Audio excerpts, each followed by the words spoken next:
मैंने एक बार लाश गायब कर दी तो भैया के 100 बयानों का भी पुलिस के सामने कोई असर नहीं होगा। फिर मैं आसानी से बच जाऊंगी। लेकिन यहाँ तो घर ही घर है, लाश फेंकने की कोई जगह ही नहीं है। हाँ, याद आया, आगे एक चमड़े की फैक्ट्री है।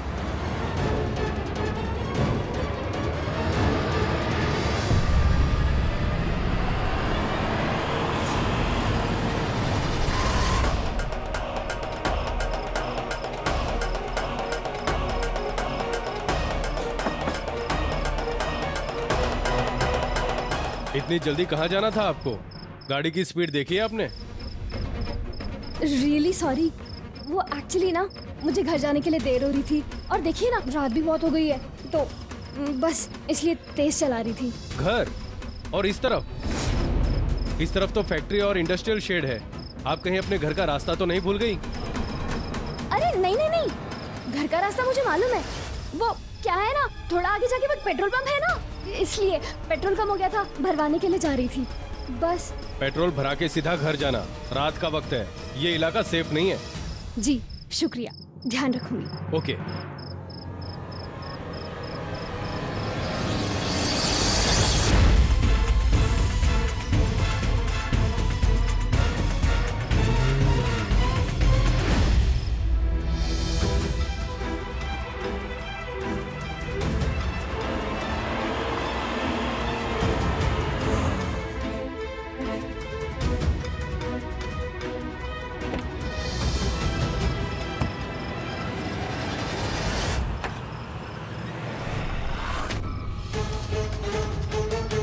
लाश कहाँ गई?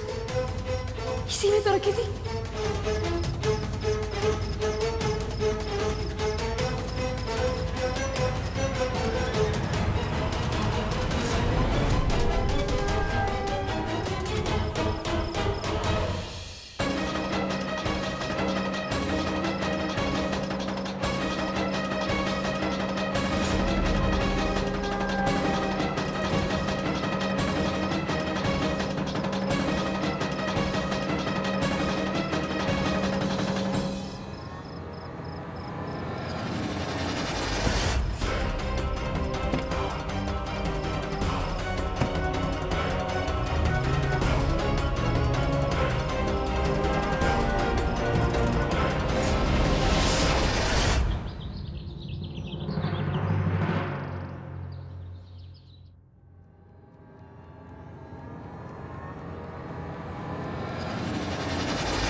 बॉडी कहाँ गई? ये लाश ऐसे गायब कैसे हो सकती है अजय? एक सेकंड, कहीं किसी ने देख तो नहीं लिया? हे भगवान यार, अजय, पुलिस! चलो। आपको अज्जू के बारे में कुछ पता चला इंस्पेक्टर साहब? जी, पता चला। सारी जांच पड़ताल करने के बाद ये पता चला है कि अज्जू मर गया।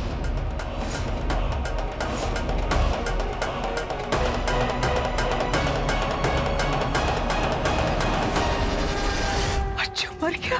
जी हाँ। लेकिन कैसे? जी वो तो हमें नहीं मालूम, पर हमें ये पता करना है कि आत्महत्या है या फिर मर्डर। वैसे मुझे मर्डर का मामला ज्यादा लग रहा है।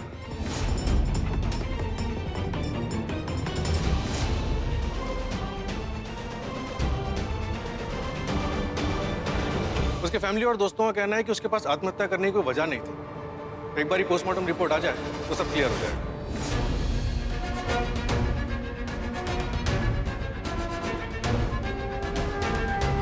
पोस्टमार्टम मतलब आपको अज्जू की लाश मिल गई? जी हाँ, कल रात उसकी लाश हमने बरामद की।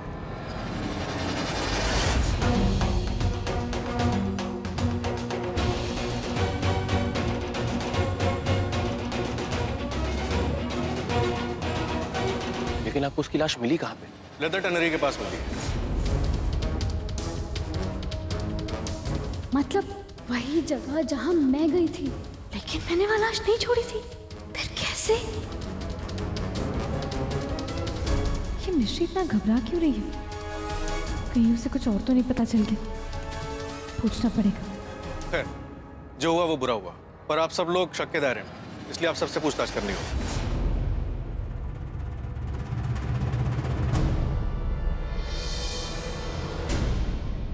आप हम पर कैसे शक कर सकते हैं? अज्जू तो हमारे बेटे जैसा था।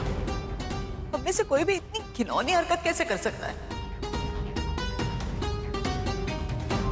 सॉरी मैडम, हमें अपना काम पूरा करना होगा। जांच पड़ताल से पता चला है कि अज्जू अमेरिका से लौटने के बाद सीधा आप लोगों के घर आया और उसके बाद आपके बेटे और बहू के साथ किसी रेस्टोरेंट में गया, इसलिए संजना और अजय दोनों हमारे शक के दायरे में आते हैं।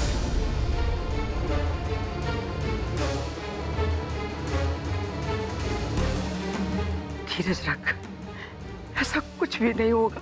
इंस्पेक्टर साहब, शायद आपको याद होगा, पिछली बारी मैंने आपसे कहा था कि अज्जू और अजय के बीच झगड़ा हो गया।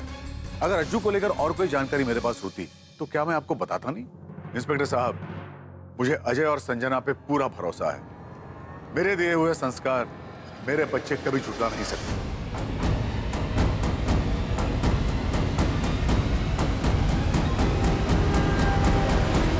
देखिए त्रिलोक जी, हर माँ बाप को अपने बच्चे दूध के धुले हुए लगते हैं। चलिए, फिलहाल मैं आपकी बात मान लेता हूँ। पोस्टमार्टम रिपोर्ट आ जाने दीजिए। हाँ, उसके बाद अगर जरूरत पड़ी तो अजय और संजना को पूछताछ के लिए आना होगा। आप बेफिक्र रहिए, अगर जरूरत पड़ी तो मैं खुद अजय और संजना को पुलिस स्टेशन भेज दूंगा। लेकिन एक बात का यकीन मानिए, अजय और संजना के पास ना तो बताने के लिए और ना ही छिपाने के लिए कुछ है। ठीक है, मैं चलता हूँ।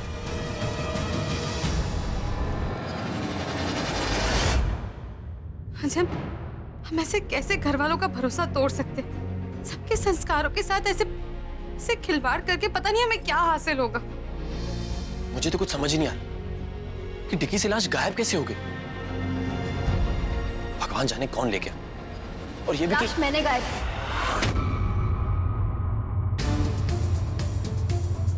डिक्की से लाश मैंने निकाली थी। क्यों? किसने कहा था? हाँ, हम यहाँ पे पागल बैठे हैं क्या? अजय, प्लीज शांत हो जाओ। क्यों शांत हो जाओ? हाँ, हमने वो लाश किससे छुपाई थी ताकि हम उसे कहीं दूर छोड़ा और वो किसी को मिले नहीं। लेकिन मिश्री, तुम्हें तुम पे भरोसा ही नहीं था। बिना बताए ले गई उस लाश को और छोड़ा भी तो कहाँ? फैक्ट्री इलाके में, जहाँ पुलिस को वो लाश मिल भी गई। नहीं भैया, मैंने लाश वहां नहीं छोड़ी थी। ऋषि, तुमने अभी तो बोला कि डिक्की से लाश तुमने निकाली थी। हाँ भाभी, मैंने लाश को डिक्की से निकाला था, लेकिन मैंने लाश वहां नहीं छोड़ी। मिश्री, मुझे कुछ समझ में नहीं आ रहा। सच बता, तूने क्या किया? उस दिन मैं बहुत डरी हुई थी।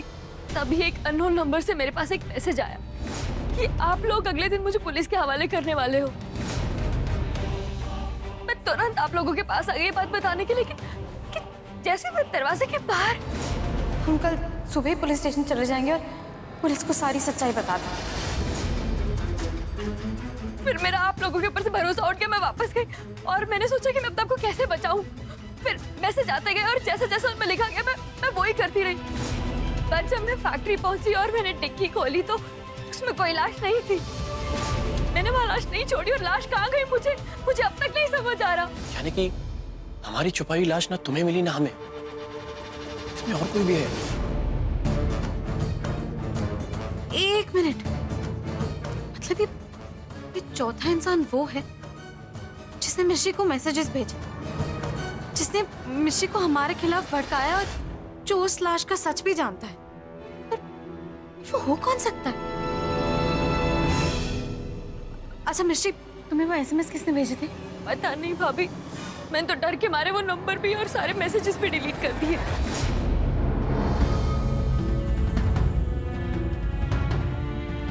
मुझे माफ कर दो भाभी, मैं गलत थी। मैंने काम पे शक किया। शांत हो जाओ। तो अभी ना मैं उस एसएमएस को सच्चा मानती और ना मैं आप पर शक करती। श्री, शांत हो जाओ। तुमने कुछ नहीं किया। हाँ, देखो इधर, तुम्हारी जगह पे अगर कोई और होता तो वो भी शायद यही करता, ऐसे ही बहक जाता। इसमें तुम्हारी कोई गलती नहीं है। क्या बात है? रो क्यों नहीं हो? बताओ क्या हुआ? इसलिए रो रही हो ना कि इंस्पेक्टर साहब ने अजय और संजना पे शक किया और ये भी कहा कि शायद इन्हें पुलिस स्टेशन आना होगा। बिल्कुल सही समझा मामी आप। ये पगली हमारी चिंता कर रही थी।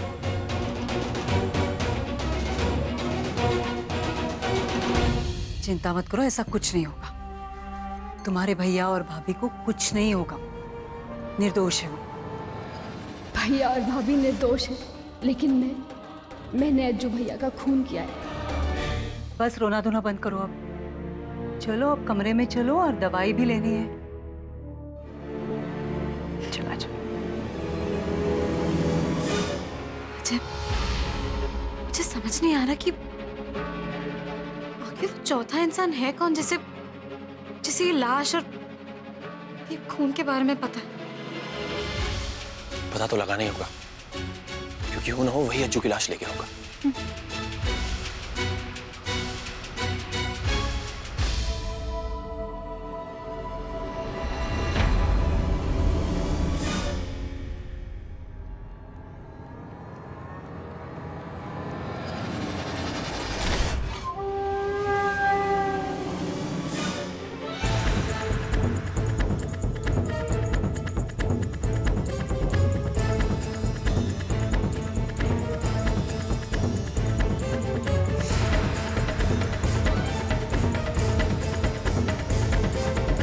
अब शुरू होगी श्रेया की मस्ती और मिश्री की बर्बादी।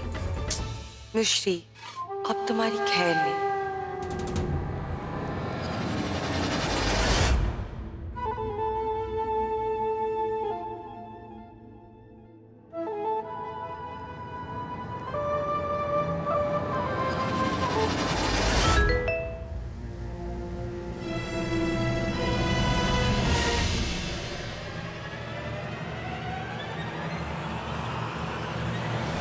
हाय दोस्त, पाप छिपाए नहीं छिपता।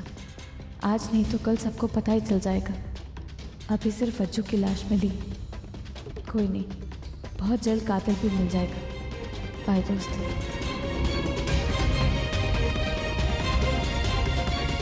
ये कौन है जो हमारा सच जानता है? आखिर ये सब कर कौन सकता है?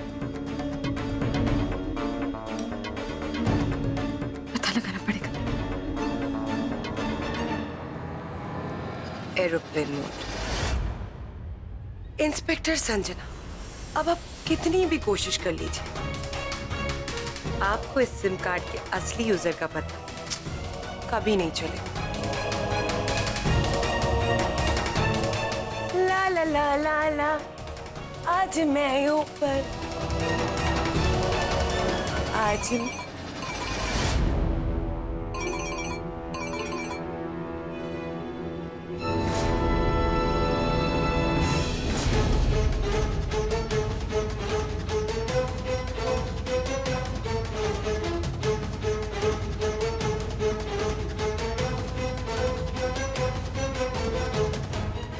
अभी तो सो रही है, तो फिर फोन की घंटी श्रेया भाभी के रूम से क्यों आ रही थी? पर ये कैसे हो सकता है? यहाँ पे फोन कट हुआ और वहां पे घंटी बंद हो गई। एक बार और ट्राई करती हूँ।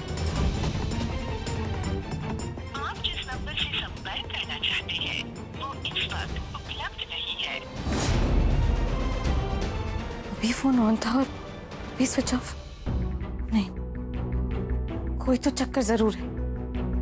एक मिनट, कहीं इन सबके पीछे श्रेया भाभी का हाथ तो नहीं?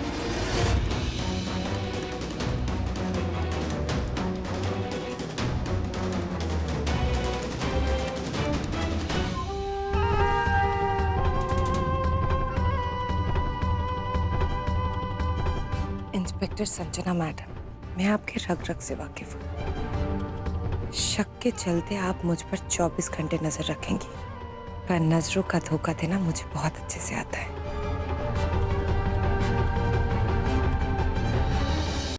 क्या कह रही हो संजना? श्रेया भाभी? इन सब के पीछे। पागल मत बनो, उन्हें तो दिखाई तक नहीं देता। जो तुम कह रहे हो वो सही है, लेकिन ये सब एक नाटक भी तो हो सकता है ना। और अजय, नाटक करना उनके लिए कोई नई बात नहीं, पहली बार नहीं हो रही है। नहीं नहीं, मुझे यकीन है कि श्रेया भाभी नहीं हो सकती। हो ना हो, मुझे अभी लग रहा है कि ये सब श्रेया भाभी ही कर रही है। संजना, तुम इतने यकीन के साथ कैसे कह सकती हो? संजना, अजय, अरे जल्दी आ जाओ, यहाँ देखो श्रेया का हाथ जल गया है। क्या? चलो। अरे राम, पर ये हुआ कैसे? वो बेचारी अपने लिए कॉफी बना रही थी तो उबलता दूध गिर गया हाथ में। श्रेया, ये कैसे हुआ? क्या करती हो तुम? इतने सारे लोग हैं कॉफी बनाने के लिए, किसी को बोल देती। मैं बर्फ लेकर आती हूँ। मैं बाहर ही थी श्रेया, मुझे कह देती कॉफी बनाने के लिए। अभी हर बात पे आप लोगों को परेशान करना अच्छा नहीं लगता है मुझे। अरे जल्दी लेके आओ ना बर्फ।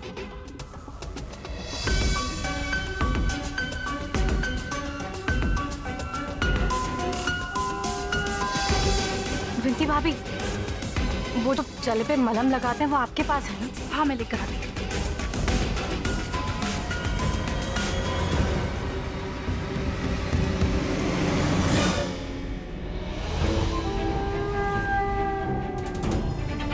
मैं भी कैसी पत्थर दिल, श्रेया भाभी पर शक कर रही थी।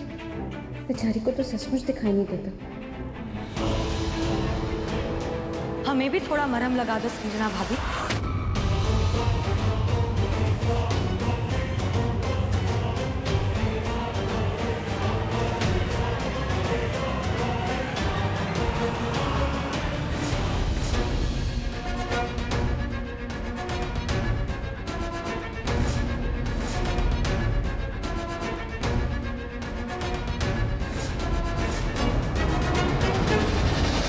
अपने नए ससुराल में बड़े आराम से रह रही हो ना तुम?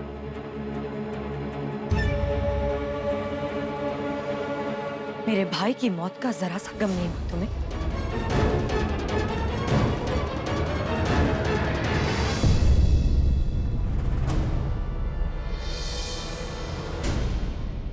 कौन है ये?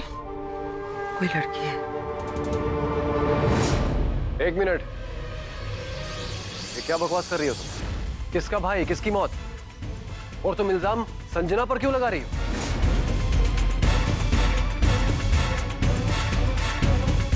इसे देखकर तो मैं सब कुछ भूल ही गई। मेरा नाम शाइना है। नमस्ते। नाम तो हमें पता चल गया है, तुम हो कौन शाइना? मैं कौन हूँ वो मैं आपको बाद में बताऊंगी, लेकिन इससे पहले एक सच सुन लीजिए। ये जो आपकी संस्कारी बहू है ना, ये जो दिखती है वो है नहीं, ये एक खूनी है। इसने मेरे भाई का खून किया है।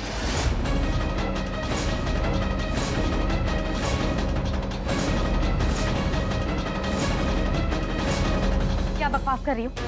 मैंने कोई खून वून नहीं किया। झूठ, तुम ही ने मारा है मेरे भाई अज्जू को। आवाज नीचे। संजना ने कोई खून नहीं किया। अज्जू मेरा बेस्ट फ्रेंड था, मुझसे ज्यादा उसे अच्छे से और कोई नहीं जानता। उसकी तो कोई बहन भी नहीं थी। तुम्हें उसके बारे में सब कुछ नहीं पता, क्योंकि तुम्हें किसी ने पता लगने ही नहीं दिया। हमारा बहुत ही पारंपरिक और घरेलू परिवार, जहाँ लड़कियों को बाहर जाने की भी इजाजत नहीं है। यहाँ तक कि भैया के दोस्तों से भी मिलना मना था, लेकिन हमें संस्कार अच्छे दिए गए। इसीलिए भैया ने आप पर भरोसा किया और अपनी गर्लफ्रेंड को आपके हवाले किया।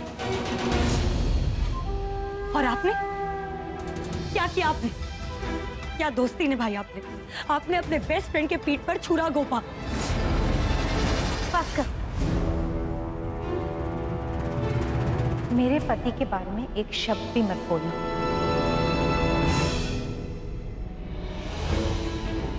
अरे हाँ, असली मुजरिम तो तुम हो। मुझे तो तुमसे बात करनी चाहिए। एक्चुअली मैंने सोचा नहीं था कि मैं तुमसे इतनी तमीज से बात करूंगी। मैंने तो कुछ और ही सोचा था। शाइना,